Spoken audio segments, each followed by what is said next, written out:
ছিল একটি পুরনো বাড়ি।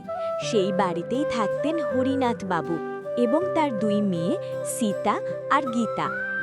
দুই বোন ছোটবেলা থেকে একসাথে বড় হয়েছে। একসাথে খাওয়া, একসাথে খেলা, একসাথে হাসি কান্না সবকিছুই তারা ভাগ করে নিত। কিন্তু সময়ের সাথে সাথে তাদের স্বভাব একেবারেই আলাদা হয়ে উঠল। সীতা ছিল খুবই শান্ত, নম্র আর দয়ালু মনের মেয়ে। গ্রামের সবাই তাকে খুব ভালোবাসত।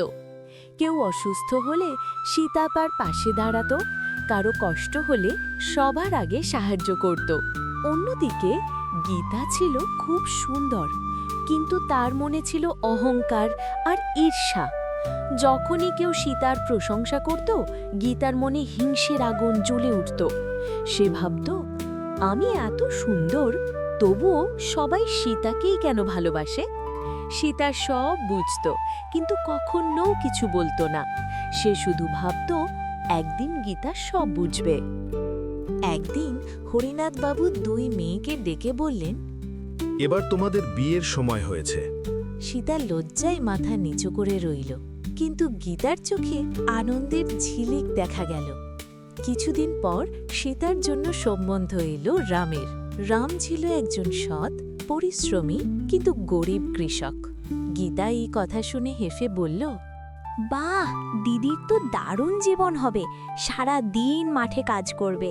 সীতা কিচ্ছু বলল না, সে শান্তভাবেই বিয়ে মেনে নিল। অন্যদিকে গীতার জন্য সম্বন্ধ এলো মোহনের, একজন ধনী ব্যবসায়ী। বড় বাড়ি, গাড়ি, চাকর সবকিছু ছিল তার।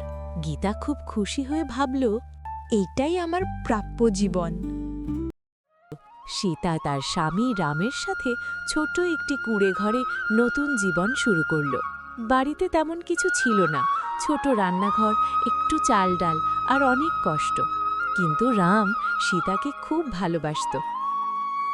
একদিন সে বলল, আমার কাছে বেশি কিছু নেই, কিন্তু আমি তোমাকে কখনো কষ্ট পেতে দেব না। তুমি পাশে থাকলেই আমার সব আছে। অন্যদিকে গীতা বিলাসবহুল জীবনে ঢুকে গেল। বড় বাড়ি, চাকর বাকর, দামি কাপড় সব কিছু তার ছিল। কিন্তু একদিন তিজ উৎসবে দুই বোন আবার মিলিত হলো। সীতা সাধারণ শাড়ি করে এসেছিল আর গীতা এসেছিল দামি গয়না আর সাজে। গীতা সীতাকে দেখে হাসতে হাসতে বলল, কি রে, ঠিকমতো খেতেও তো? এই কথা শুনে সীতার মন ভেঙে গেল, কিন্তু সে কিছু বলল না। সময় যেতে লাগলো। একদিন হঠাৎ খবর এলো, মোহনের ব্যবসায় বড় ক্ষতি হয়েছে। সব কিছু ধীরে ধীরে ভেঙে পড়তে লাগলো। গীতার গয়না বিক্রি হয়ে গেল, চাকররা চলে গেল, বাড়ির পরিবেশ বদলে গেল। তার শাশুড়ি তাকে অপমান করতে লাগলো। একদিন তো তাকে বাড়ি থেকেও বের করে দিল। গীতা কান্না করতে করতে বাবার বাড়ি ফিরে এলো। তার অহংকার পুরোপুরি ভেঙে গিয়েছিল। হরিনাথ বাবু তাকে দেখে খুব কষ্ট পেলেন। তিনি সীতাকে খবর দিলেন। সীতা তাড়াতাড়ি এসে গীতাকে জড়িয়ে ধরল। গীতা কাঁদতে কাঁদতে বলল, দিদি, আমাকে মাফ করে দাও, আমি তোমার সাথে খুব খারাপ ব্যবহার করেছি। সীতা চোখে জল নিয়ে বলল, বোনেরা কখনো আলাদা হয় না। এরপর সীতা ও তার স্বামী রাম গীতাকে নিজেদের সাথে কাজ করার সুযোগ দিল।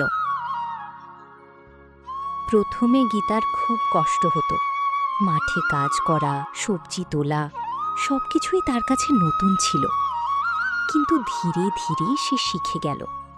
সে বুঝতে পারল, কষ্ট ছাড়া সফলতা আসে না। একদিন রাম বলল, আমরা যদি শহরে গিয়ে সবজি বিক্রি করি তাহলে বেশি লাভ হবে। সীতা ও গীতা তার সাথে একমত হল। তিনজনে মিলে নতুন করে কাজ শুরু করল। ধীরে ধীরে তাদের ব্যবসা বাড়তে লাগলো। কিছুদিন পর তারা শহরে একটি ছোট দোকান খুলল। সেই দোকান থেকেই শুরু হলো তাদের নতুন জীবনের গল্প। গীতা এখন পুরোপুরি বদলে গিয়েছিল। সে আর অহংকার করত না। সে বুঝে গিয়েছিল টাকা নয়, ভালোবাসা আর সম্মানই আসল। ধীরে ধীরে তাদের ব্যবসা অনেক বড় হয়ে গেল। তারা সুখে শান্তিতে জীবন কাটাতে লাগল। এই গল্প আমাদের শেখায় অহংকার মানুষকে নিচে নামায়, আর ভালোবাসা ও পরিশ্রম মানুষকে ওপরে তোলে। তাই কখনো অহংকার করো না, আর সব সময় নিজের মানুষদের মূল্য দাও।